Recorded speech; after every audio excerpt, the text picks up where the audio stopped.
केंद्र सरकार के नए कृषि कानून के खिलाफ किसान ठंड के मौसम में भी पिछले 11 दिनों से सड़कों पर डटे हुए हैं। रविवार भी किसानों का आंदोलन जारी रहा। दिल्ली बॉर्डरों पर जमा किसान 1 इंच भी पीछे हटने को तैयार नहीं हैं। वहीं से पहले सरकार और किसानों के बीच शनिवार को 5वें दौर की बातचीत भी बेनतीजा रही, जहां किसान संगठनों के नेता नए कृषि कानूनों को वापस लिए जाने की मांग पर अड़े रहे और इस मुद्दे पर सरकार को हां या नहीं में जवाब देने की मांग करते हुए मौन व्रत पर चले गए। इसके बाद केंद्र ने गतिरोध खत्म करने के लिए 9 दिसंबर को एक और बैठक बुलाई है। 4 घंटे से अधिक देर तक चली बातचीत के बाद किसान नेताओं ने कहा कि सरकार ने इस मुद्दे के समाधान के लिए अंतिम प्रस्ताव पेश करने के वास्ते आंतरिक चर्चा के लिए और समय मांगा है। हालांकि केंद्रीय कृषि मंत्री नरेंद्र सिंह तोमर ने कहा कि सरकार बैठक में मौजूद 40 कृषक नेताओं से उन प्रमुख चिंताओं पर ठोस सुझाव चाहती थी। उन्होंने उम्मीद जताई है कि उनके सहयोग से समाधान निकाला जाएगा। बैठक में कृषि मंत्री तोमर ने किसान नेताओं से बुजुर्गों, महिलाओं और बच्चों को प्रदर्शन स्थल से घर वापस भेजने की अपील की। तोमर ने सरकार की ओर से वार्ता की अगुवाई की। बैठक के बाद कृषि मंत्री ने मीडिया को संबोधित करते हुए कहा कि सरकार ने किसानों को आश्वासन दिया है कि न्यूनतम समर्थन मूल्य यानी MSP पर खरीद जारी रहेगी और मंडियों को मजबूत किया जाएगा। तोमर ने कहा कि हम कुछ प्रमुख मुद्दों पर किसान नेताओं से ठोस सुझाव चाहते थे, लेकिन आज की बैठक में ऐसा नहीं हुआ। हम 9 दिसंबर को एक बार फिर मिलेंगे।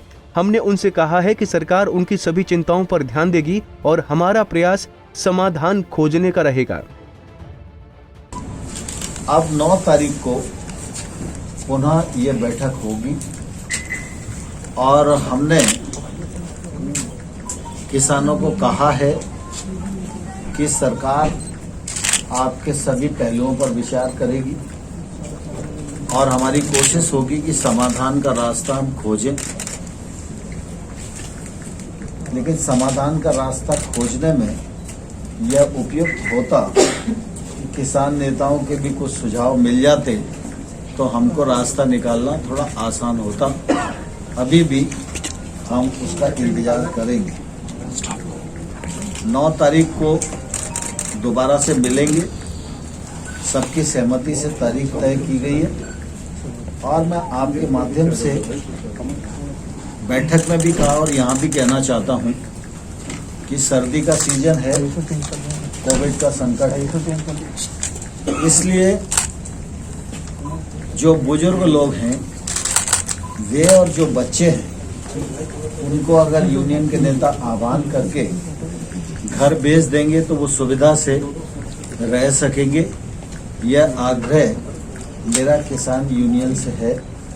वहीं किसानों ने 8 दिसंबर को भारत बंद की घोषणा की है और चेतावनी दी है कि यदि सरकार उनकी मांगों को नहीं मानती तो आंदोलन तेज किया जाएगा तथा राष्ट्रीय राजधानी आने वाले और मार्गों को अवरुद्ध किया जाएगा।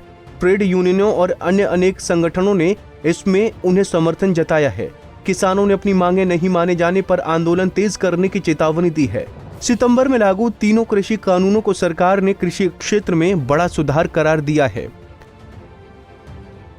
वहीं प्रदर्शनकारी किसानों ने आशंका जताई है कि नए कानून न्यूनतम समर्थन मूल्य की व्यवस्था को समाप्त कर देंगे। हालांकि प्रदर्शनकारी किसानों ने चिंता जताई है कि नए कानून MSP और मंडियों को खत्म करने का रास्ता साफ करेंगे। विज्ञान भवन में हुई बैठक में किसान नेताओं ने चेतावनी दी कि यदि सरकार सितंबर में लागू तीनों कृषि कानूनों को वापस लेने के बारे में नहीं सोच रही तो वो बैठक छोड़कर चले जाएंगे। ब्रेक में किसान नेताओं ने अपने साथ लाया भोजन और जलपान किया, जैसा उन्होंने गुरुवार को किया था। सरकार के साथ 5वें दौर की बातचीत में किसानों का समूह करीब 1 घंटे तक मौन व्रत पर रहा और उनसे तीनों नए कृषि कानूनों को वापस लेने की अपनी मुख्य मांग पर हां या नहीं में जवाब मांगा। बैठक में मौजूद कुछ किसान नेता अपने होठों पर उंगली रखते हुए और हां या नहीं लिखा हुआ कागज हाथ में लिए हुए दिखे। सूत्रों के मुताबिक मंत्रियों द्वारा रखे गए कुछ प्रस्तावों पर बैठक में भाग लेने वाले किसानों के बीच मतभेद भी सामने आया। Bureau report, Punjab Kesari TV.